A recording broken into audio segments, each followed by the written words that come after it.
지금 시장 집값 무너지는 거 아닙니다. 세입자가 먼저 무너지고 있습니다. 그리고 이게 시작되면 가격은 반드시 따라옵니다. 이 흐름 지금부터 같이 보겠습니다.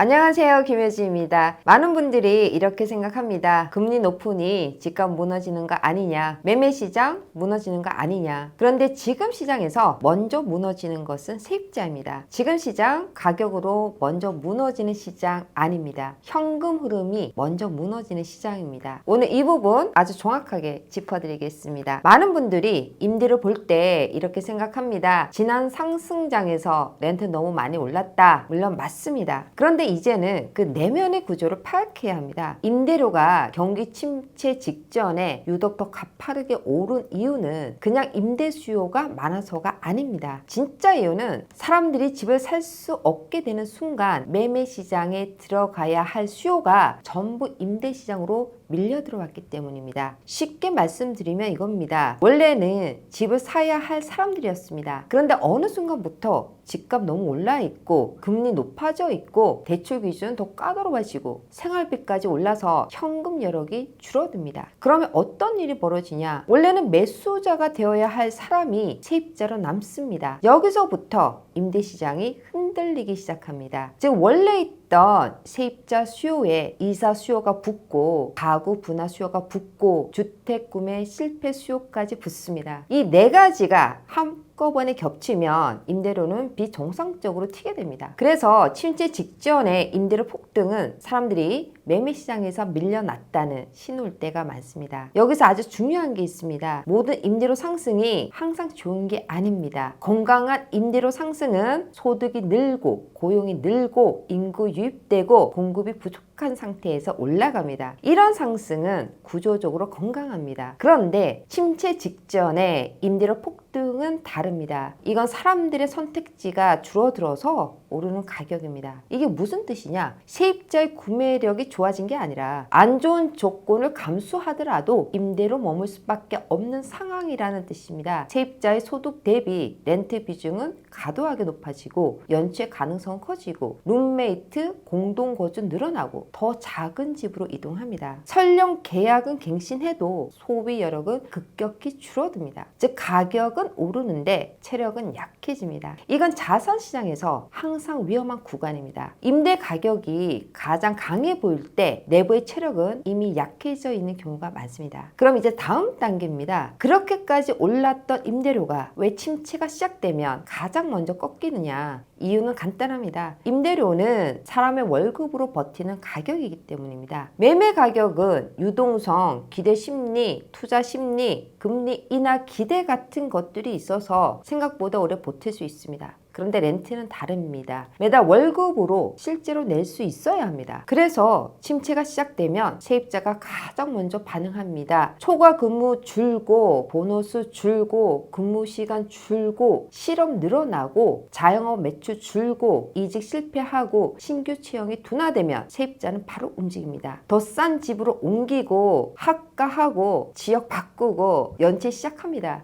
이게 바로 임대 시장이 매매 시장보다 훨씬 빨리 현실을 반영하는 이유입니다. 여기에 또 중요한 게 있습니다. 침체 직전까지 임대료 마구 올랐으니 공급자들은 공급을 늘렸습니다. 그런데 문제는 침체가 시작될 쯤 그 물량이 시장에 풀린다는 점입니다. 그럼 어떤 구조가 생기냐? 세입자 지불 능력은 약해지고 임대 수요는 줄거나 더 낮은 급으로 이동합니다. 이때 신규 공급은 증가하고 공실 늘어나고 임대인끼리 경쟁이 심해지고 프리렌트나 할인 같은 인센티브가 늘어납니다. 결국 실질 임대료가 하락합니다. 여기서 정말 중요한 게 있습니다. 많은 분들이 asking price, 즉 표면 가격만 봅니다. 그런데 시장 가격은 표면 가격보다 먼저 무너집니다. 임대인은 표면 가격은 유지한 채 1, 2개월 프리렌트 주고 주차비 면제해주고 보증금 할인해주고 업그레이드 제공합니다. 즉 겉가격은 멀쩡해 보여도 실제로 받는 돈은 이미 줄어들고 있는 겁니다. 그래서 침체 초기에 봐야 하는 것은 표면 임대료가 아니라 실질 유효 임대료입니다. 이걸 못 보면 시장 잘못 읽게 됩니다. 그래서 이렇게 정리할 수 있습니다. 상승장 후반에는 소득 증가, 공급 부족, 매매 시장 진입 실패 이것들이 ገብ치면서 임대료가 급등합니다. 침체 직전에는 과열된 렌트 부담이 세입자 체력을 깎습니다. 그리고 침체가 시작되면 고용 둔화, 소득 둔화, 공급 증가, 공실 증가가 겹치면서 임대료가 빠르게 꺾입니다. 즉 임대료 폭등은 상승장의 증거이면서 동시에 다음 약세장의 불씨이기도 합니다. 그런데 여기서 많은 분들이 이렇게 생각합니다. 렌트만 좀 떨어지는 거지 집값은 괜찮지 않냐. 그런데 바로 여기서부터 진짜 위험이 시작됩니다. 왜냐하면 미국 부동산 시장은 가격 시장이 아니라 현금 흐름 시장이기 때문입니다. 미국 부동산의 본질은 이겁니다. 렌트, NOI, value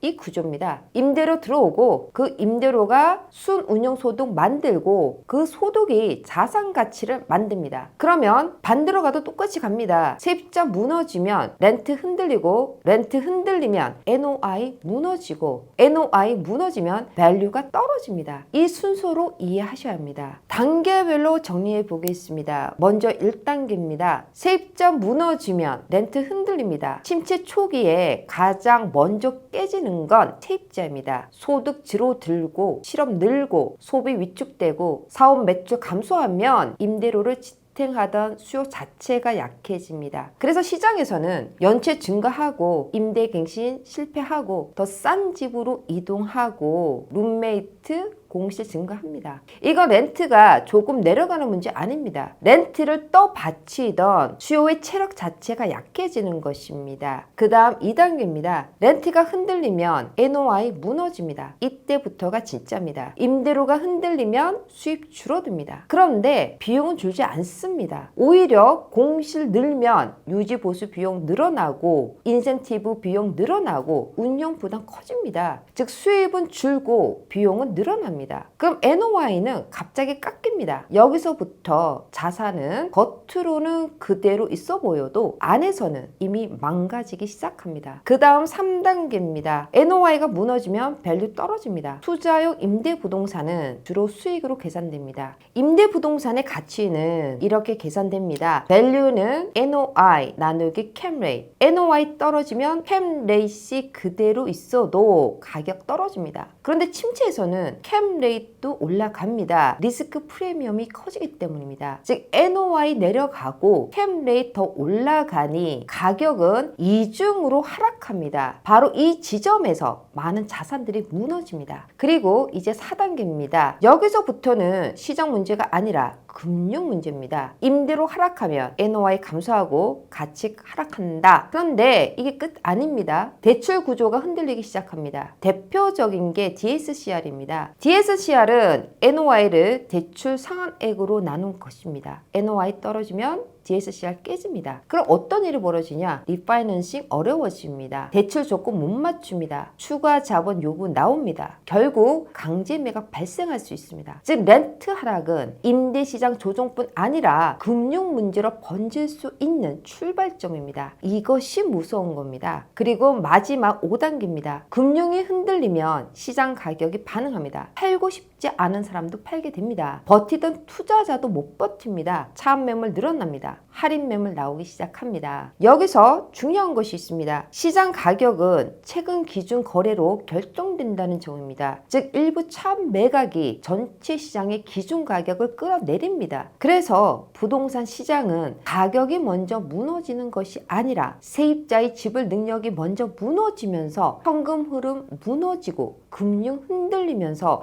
가격 순으로 붕괴됩니다. 이 구조를 보셔야 합니다. 그래서 진짜 투자자는 가격 안 봅니다. 초보는 가격 봅니다. 전문가는 구조를 봅니다. 가격은 결과입니다. 구조가 원인입니다. 진짜 투자자는 이렇게 질문합니다. 세입자 버티고 있는가? 렌트 부담이 이미 한계인가? NOI가 유지 가능한가? 리파이낸싱 가능한가? 이걸 봅니다. 이걸 안 보고 그냥 싸보여서 들어가면 지금 시장에서는 바로 위험해집니다. 지금 시장은 금리 시장이 아니라 현금 흐름 생존 시장입니다. 즉 누가 오래 버티느냐, 누가 리파이낸싱 하느냐, 누가 NOI를 유지하느냐, 이 싸움입니다. 그래서 지금 들어가야 할 자산은 무조건 구조가 살아있는 자산이어야 합니다. 자, 이제 실전으로 가겠습니다. 그렇다면 지금 같은 시기에 투자자는 어디로 어떻게 들어가야 할 것인가? 첫째, 운용으로 살릴 수 있는 자산으로 들어가야 합니다. 지금은 가격 상승으로 돈 버는 시장 아닙니다. 운용 개선으로 돈 버는 시장입니다. 즉 렌트가 오르지만 기다리는 자산이 아니라 비용 절감, 운용 효율화로 NOI를 직접 올릴 수 있는 자산이 강합니다. 렌트가 오르게 기다리는 투자 시대는 끝났고 렌트를 만들어내는 투자만 살아남는 것입니다. 둘째, 수요가 꺾이지 않는 필수 주거 자산으로 들어가야 합니다. 모든 부동산이 같은 게 아닙니다. 지금은 선별 상승 구조입니다. 중저가, 직장 접근성 있는 지역, 인구 유입 지역, 생활 필수형 주거가 강합니다. 왜냐하면 침체가 와도 사람은 어딘가에서 살아야 하기 때문입니다. 비싼 집은 버리고 내려옵니다. 고급은 흔들리고 버틸 수 있는 집은 살아남습니다. 셋째, 금융이 다시 붙을 수 있는 자산으로 들어가야 합니다. 이것이 진짜 중요합니다. 좋은 자산이 아니라 은행이 돈을 빌려줄 수 있는 자산이 살아남습니다. 리파이낸싱 가능한 자산, 안정적인 DSCR이 유지되는 자산, 캠 레이트가 인트레스트 스프레드가 확보되는 자산, 이거 쉽게 설명하면 빌린 이자보다 돈을 더 만들어내는 자산, 이런 자산이 지금 구조에서 강합니다. 그래서 지금 투자자의 진짜 전략은 세 가지입니다. 첫째, 버틸 수 있는 구조를 먼저 만드셔야 합니다. 레버리지 줄이고 현금 들고 보수적으로 보면 끝까지 살아남습니다. 지금은 공격보다 생존이 먼저입니다. 둘째, 현금 흐름을 통제할 수 있는 자산을 선택하셔야 합니다. 운용에 개입 가능하고 NOI 개선 가능하고 비용 구조를 조정할 수 있는 자산, 즉 외부 환경이 아니라 내가 통제 가능한 구조 안으로 들어가셔야 합니다. 셋째, 타이밍이 아니라 구조로 사셔야 합니다. 많은 분들이 바닥을 찾습니다. 그런데 바닥 못 찾습니다. 진짜 봐야 하는 건 NOI 안정화 시점, 리파이낸싱 가는 시점, 금융 스트레스 완화 시점입니다. 이것이 진짜 바닥입니다.